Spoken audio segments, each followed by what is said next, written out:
Hello, namaste, assalamu alaikum. Welcome to Cricket for Us. And today we're going to have a different kind of episode. We're going to talk about the year 2021. And first of all, we're going to talk about the Test team of the year and then the T20I team of the year. And I have the Cricket Connoisseur. There's no introduction today because we really need to get into the nitty-gritty because I don't know how long this might take based on the great performances that have happened this year, especially in Test cricket. So let's get down to it. Before that, how you doing, Aaron? I'm very good, Asjad. Obviously, would be a lot better if England were actually performing well in the Ashes, but as we all know, that isn't the case at the moment. Currently 2-0 down after losing by 9 wickets at the Gabba and 275 runs in Adelaide, which isn't the greatest start to the series at all from an English perspective. But look, Boxing Day test, it's always special. We've got South Africa versus India on the horizon as well, New Zealand, Bangladesh. As we're recording as well, USA taking on Ireland, so we can't complain about the amount of cricket that's on. But yeah, just as an England fan, it's just a shame that, we can't be performing any better. But so as myself, mate, absolutely fine, and yeah, ready for tonight's video, which could get a little bit interesting, shall we say. I'm glad. Interesting is always good. So like I said, we're going to start off just by noting down some of the rules, right? It's the Test team of the year 2021. You're going to have one captain. Okay, you're going to have one captain, right? We're choosing 2 openers, right? We're going to go in with about 4 middle order batsmen and then an additional wicketkeeper, okay? Mm-hmm. An all-rounder could be inserted into the middle order kind of slot if you so wish, Aaron. And then we're going to talk about the bowlers. In terms of bowling, it's entirely up to you. Again, I would always suggest one spinner and 3 paces, but that's my take on it. But we could have 2 spinners, 2 paces, as long as the balance doesn't shift too far into preposterous, as you might call it, Aaron. But however, we must say Embeldinia, Ashwin, Aksa Patel, and Ravi Jadeja in one team is not a bad shout whatsoever. And Wanindu Hasaranga as the all-rounder, right? I must say that's not a bad shout, but we're not going down that route, right? Shakib as well. Oh, bit of Nathan Lyon in there. I just say we go for a spinners 11, Asjad. That'll be my team of the year. Well, at least you'll have like at least 3 or 4 number 11s in there as well. In that case, and Shakib. Oh, of course. Oh, there's your opener. But speaking of openers, there's my segue right there. If we talk about the 2 openers for this team, right? Who are the first names you think of? Because I know you're not going to think of Dom Sibley and Rory Burns or Haseeb Hameed, right? But who would you think of in terms of this year, in terms of their performances? Because there's just one name that usually comes into my mind, which is a Sri Lankan name of their captain, Karunaratne, right? Barring that, I have to think a little more to get another amazing opener, but then I start talking about India too much, and then you start talking about Rohit Sharma, you got Mayank Agarwal, you got KL Rahul, you got Shubman Gill. So let's start from the beginning. Openers, who do you think?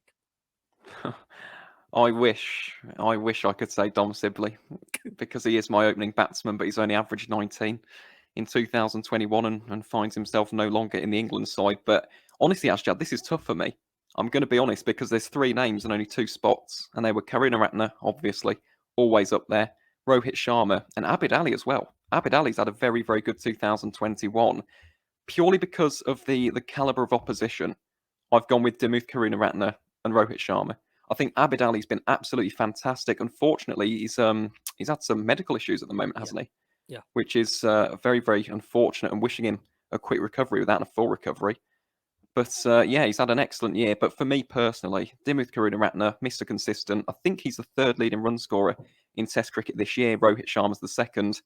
Pretty obvious choices, to be honest. I'll go with India, Sri Lanka opener, and we'll go with Karunaratne and Rohit Sharma.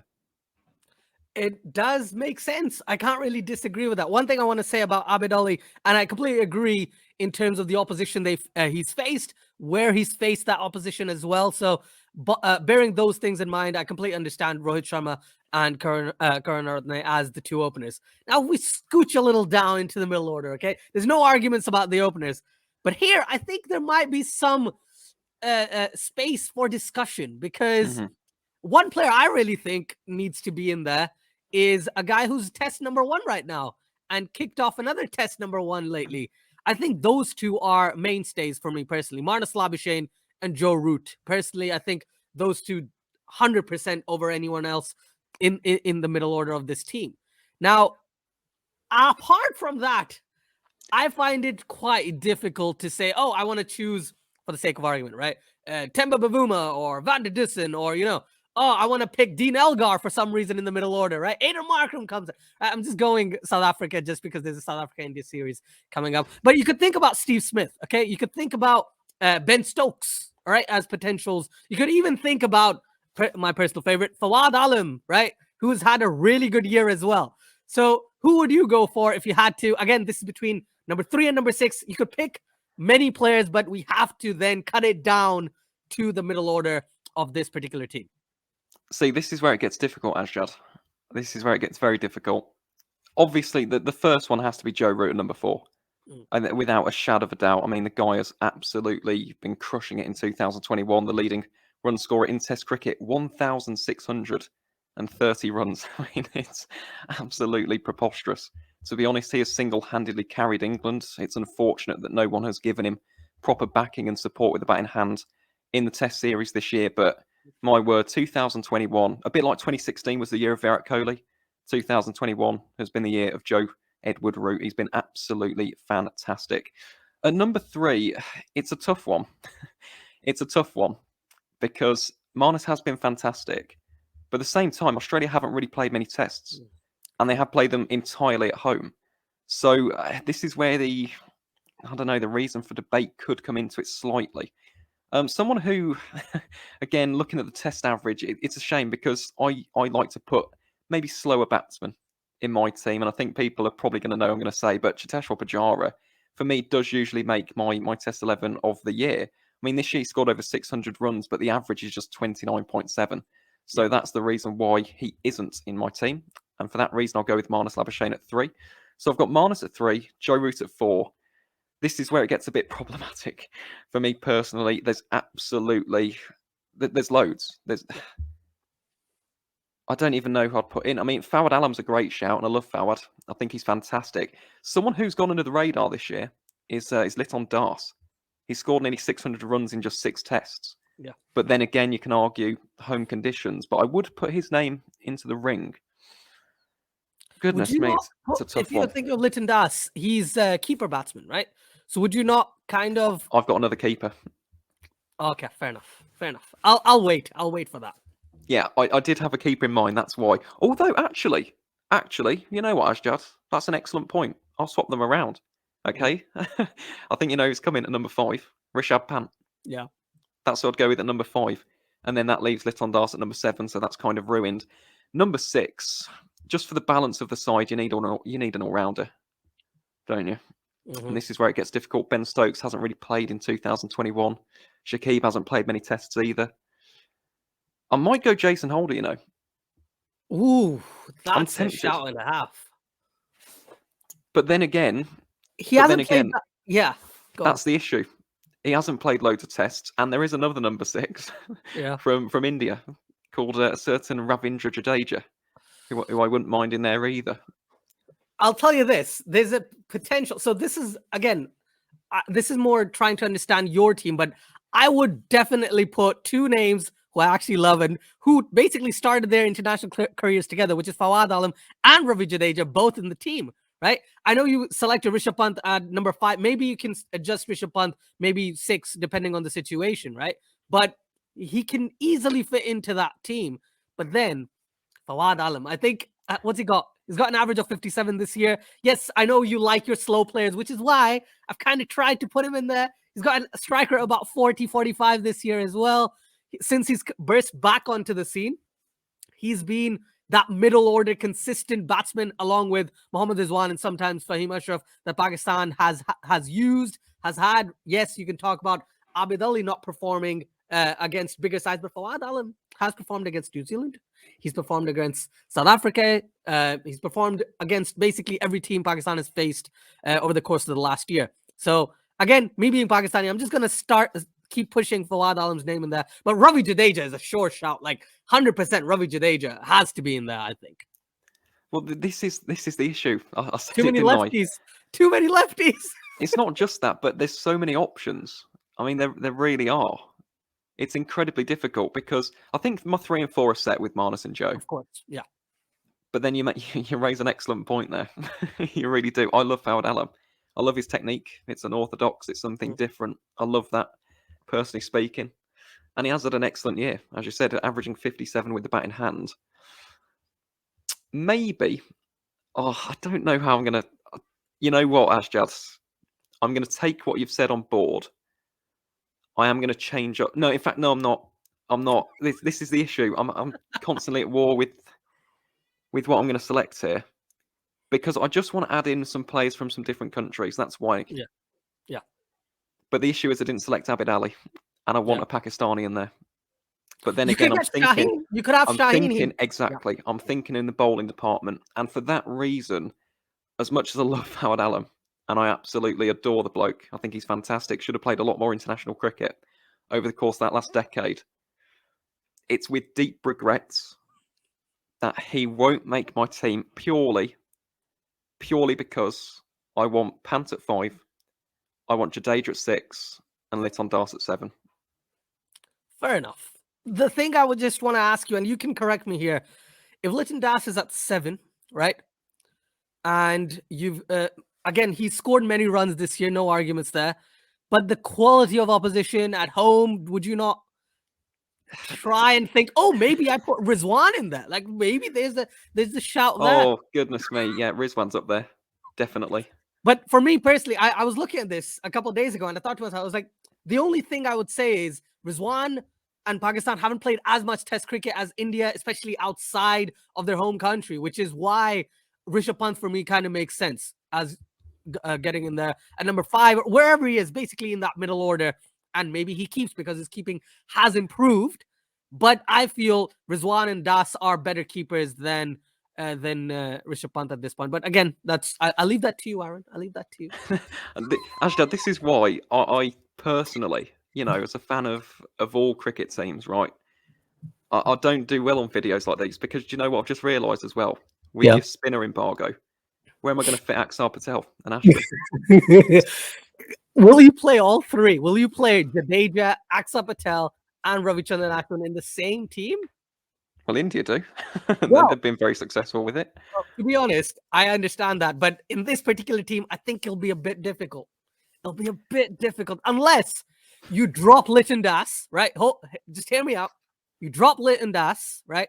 You go with Rishabh Pant as your keeper. Then you have practically 3 spinning all-rounders, right? You got Jadeja, Patel, and Ashwin. You got 6, 7, and 8.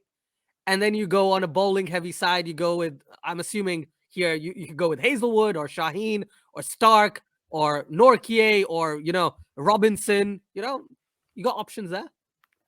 Right. Just to recap so far, we've got Karunaratne and Sharma, opening duo. Yeah. Labuschagne and Root, 3 and 4. Yeah. I'm actually going to take your advice on board because I love the bloke. Fawad Alam, he's locked in now. Fawad Alam at 5. Mm-hmm. Number 6, I'm going to go Jadeja. Number 7, I'm going to go Rishabh Pant. Number 8, I'm going to go Ravichandran Ashwin. And then this leaves us in a little bit of a predicament at 9, 10, and 11 because Axar has got 36 wickets in 5 tests. I cannot leave him out of the team. So, Asjad, to be honest, we're going to have to play the test that this theoretical 11 is playing in subcontinental conditions. Yes, of course. It has to be, neutral ground. So Dubai and Abu Dhabi and Sharjah are always in play. So I get it. I completely understand. Exactly. And you know what? If we're absolutely desperate, I was just about to say, if we're desperate, Joe Root can bowl some seam up if we need him to. But he's literally a team full of spinners. You can tell what I bowl, can't you? So I'm going to have to select Axar at 9. And that leaves me with 2 seamer spots. One of them, absolutely, without a shadow of a doubt, Shaheen Shah Afridi. I think he is the leading Test wicket taker. 47 wickets. He's been absolutely outstanding. The issue for me now, who's the other seam bowler? Who is the other seam bowler? Because Jameson's been excellent. Ollie Robinson in his debut year has been fantastic. I mean, it's someone like Mohammad Siraj as well. But then again, I don't want to, at this point, I could just be naming India's 11. They've been so fantastic all year. Hassan Ali's had a good year as well. Nortje's had a good year when he's played Test cricket. Goodness me. So Shaheen at 10. I'm honestly battling here between Ollie Robinson and Carl Jamieson. And You I know think what? purely You could probably because go on. Yeah. purely because I haven't really mentioned New Zealand and they are the Test champions, I'm going to go Carl Jamieson. We'll swap those two around. Okay, so Jamieson at 10. We've got a nice deep batting lineup there. Mhm. And Shaheen Shah Afridi at 11. Also, I just want to mention Shaheen Shah Afridi is the highest wicket taker in terms of paces, but Ravichandran Ashwin obviously leads the pack with I should have contextualised that, yes. Yeah, yes. Sorry. Final point, just putting out there, we forgot Cain Williams. Where does he fit in? Where does... In fact, actually... You're going to kick Labuschagne, aren't you? Yeah, making the captain. Yeah, I know. You've kicked Manus out for Cain Williamson, but I understand because, number one, he won the Test championship. He's an excellent batsman. He's a great leader, right? Joe Root and Cain Williamson can bounce off ideas of each other if need be as well, right? If you want to go for him, go for it. I am. So, Asjaz, after all of this... These conundrums and dilemmas and selection headaches. I mean, goodness me, imagine me as a selector. Be up for hours at night. You'll be fine. It'll just be Warwickshire. Yeah, exactly. Yeah. I'll take us as a separate team. In terms of my final 11 then, and you can put up a little graphic or whatever, or for everyone watching at home, you can make a note of this. Dimuth Karunaratne, number 1. Number 2, Rohit Sharma. Number 3, Cain Williamson, as my captain as well. Joe Root at number 4, number 5, Fawad Alam, and number 6, Ravindra Jadeja, and number 7, Rishabh Pant, number 8, Ravichandran Ashwin, and number 9, Axar Patel. Number 10, we'll go with Carl Jamieson, and number 11, Shaheen Shah Afridi. Fantastic. If you had to pick a 12th man, right, would it be Ollie Robinson in this instance? How many are there to choose from? You got Ollie Rob. Hassan Ali's had a good year. I must admit, Hassan Ali's had a fantastic year. Yeah. There's quite a few. It's only fair, actually, because I subbed him out at the last minute, Manus as 12th man, purely because if Australia had played more tests and they hadn't just played at home, he would be in there without a shadow of a doubt. I mean, he's the number 1 ranked test batsman. He's been absolutely outstanding. I mean, in the space of 14 tests, from 2019 to 2021, he's gone from being a concussion substitute, who many people wouldn't even have heard of, to being the number 1 ranked batsman in Test cricket. So he deserves an immense amount of credit for that. 2022, who knows? With a few more tests under his belt, he could make the team of the year. But I think purely because other players have played more tests, that's why I'd go with someone like a Cain Williamson, Joe Root and Fawad Alam over Manus. Fair enough. I love it. Absolutely love it. Thank you so much, Aaron. I know this was kind of sprung up onto you. It's not that. It's really hard, Asjad. Honestly, it's so hard. You honestly have to rack your brain when it comes to these. And not only that, I'm conscious as well. You know, you want to represent multiple test nations because there's people we haven't even mentioned. Someone else who's had a pretty decent year, Mominul Haq for Bangladesh. And again, I know mostly home conditions. He's been outstanding. Tom Latham's always been excellent as well. I mean, someone like Dean Elgar for South Africa. There's so many you can mention every single year. But yeah, I think after much deliberation, I'm happy with that 11. That'll be my 11 for 2021. No, fair enough. I think that is, people can correct me, that's 5 Indian players, 2 New Zealand, 2 Pakistani, 1 Sri Lankan, and one English. And 1 English. Yep. Okay, yeah. Fantastic. Thank you, Aaron. With an Australian as 12th man. Well, you had to do that because they were winning in the Ashes, right? Otherwise, you'd be willing to. At the moment, who knows? Who knows what happens? Because this video is probably going to go out like during the 3rd test, so you'll see us talk about this. And Australia have already won the Ashes, so you know. I love the reverse psychology, Asjaz. I love it. I love it. You know, I was listening to Michael Atherton, and he was like, "No, only one other English team has ever come back from 2-0 down and winning the Ashes, and he doesn't think this is going to be that team." So, you know, we'll see. Let's see how that goes. Thank you one last time. And again, for everyone watching, please like, share, and subscribe to Cricket First 2.0, and do check out the Cricket Connoisseur on every single platform in the entire world.